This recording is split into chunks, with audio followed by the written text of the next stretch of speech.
Good morning. Okay, so I want to take you through the step-by-step process of buying a house. And then eventually we're going to do a step-by-step process on selling a house, right? But I had a meeting with a buyer and we were going through the process. And as I'm kind of going through and just introducing him to all of the terminology and the process and how things, like the flow of what's going to happen next and such, I looked at him and I said, do you feel comfortable on where you need to start? And he said, I think so. And I could tell that he wasn't quite sure, like, okay, but what do I actually need to do next? So step one, call your realtor.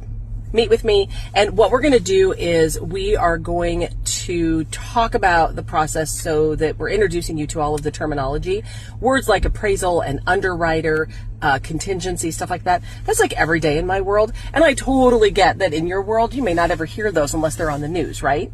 But I want to introduce you to all of that so that as you go through the process and those things come up, it's not totally foreign to you. You have some kind of an idea of what these things are, or at least that, okay, this sounds like what Raquel told me was going to happen. But step one, call me. We're going to go through the process. I'm going to introduce you to everything. I'm going to give you information to think about. And then the very next step that you're going to want to do is contact your local lender. You want to work with a lender that is good, that can perform, that has great rates, but you also want to work with a lender that you like.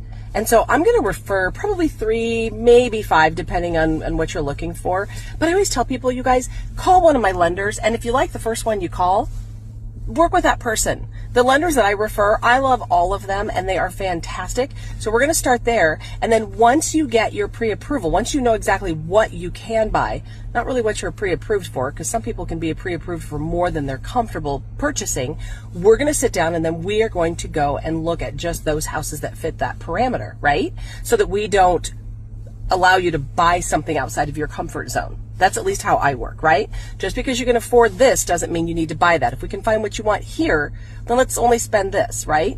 Because that'll give you a lot more, you won't be house poor basically, okay? So give me a call. Step one, call your realtor, give me a call, let's chat. Step two is call your local lender, okay? Let's chat.